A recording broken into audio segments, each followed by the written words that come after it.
గత కొన్ని ఎపిసోడ్లుగా నిత్య జీవితంలో ఉపయోగపడే కొన్ని ముఖ్యమైన హోమియో మదర్ టించర్స్ గురించి తెలుసుకోవడం జరుగుతుంది. దానిలో భాగంగా ఈరోజు అబ్రాటినం అనే మదర్ టించర్ గురించి తెలుసుకుందాం. ముఖ్యంగా ఈ యొక్క మదర్ టించర్ను కీళ్ళ నొప్పులు, అలాగే గౌట్, ఆర్థరైటిస్ సమస్యలలో, అలాగే డైజెషన్ లాంటి సమస్యలతో ఇబ్బంది పడుతున్నప్పుడు, అలాగే సయాటికా వంటి ప్రాబ్లమ్స్తో బాధపడుతున్నప్పుడు వాడుకోవచ్చును. ఈ మందు యొక్క లక్షణాలు గమనించినట్లయితే వీరు చూడడానికి చాలా సన్నగా, పొడుగ్గా అవపడుతుంటారు. వీరు ఎంత తిన్నా కూడా వీక్గానే అవపడుతుంటారు. డైజెషన్ ప్రాబ్లం ఉండి తిన్నది సరిగా జీర్ణం కాక, ఒంటికి పట్టక చాలా వీక్గా అవపడుతుంటారు. వీరి యొక్క లెగ్స్ను అబ్జర్వ్ చేసినట్లయితే చాలా వీక్గా, సన్నగా, కట్టెపుల్లలాగా అవపడుతుంటాయి.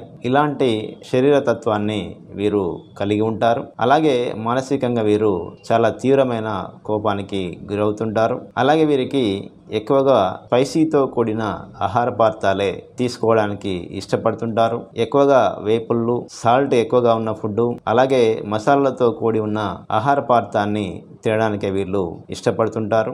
అలాగే స్వీట్ ఉన్న ఆహార పదార్థాలను తీసుకోవడానికి వీరు ఇష్టపడరు. కేక్స్, అలాగే చాక్లెట్స్, అలాగే స్వీట్స్ లాంటి ఆహార పదార్థాలను ఇష్టపడకపోవడం వీరిలో గమనించవచ్చును. ఇలాంటి లక్షణాలు కలిగి ఉండి కీళ్ళ నొప్పులతో బాధపడుతూ, అలాగే సయాటికా వంటి సమస్యతో బాధపడుతున్న సందర్భంలో ఈ యొక్క అబ్రాటినం అనే మదర్ టించర్ చాలా బాగా పనిచేస్తుంటుంది. ఈ యొక్క మందును వాడుకునే విధానాన్ని గమనించినట్లయితే ఉదయం 10 చుక్కలు, సాయంత్రం పూట 10 చుక్కలు ఒక హాఫ్ కప్ వాటర్లో వేసుకొని సుమారు 1 నెల నుంచి 2 నెలల పాటు వాడుకోవాల్సి ఉంటుంది.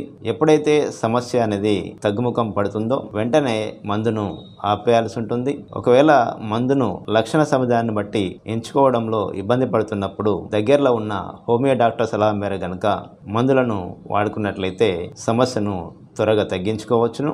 మరి ఒక ముఖ్యమైన హోమియో మందు గురించి వచ్చే ఎపిసోడ్లో తెలుసుకునే ప్రయత్నం చేద్దాం. నమస్కారం.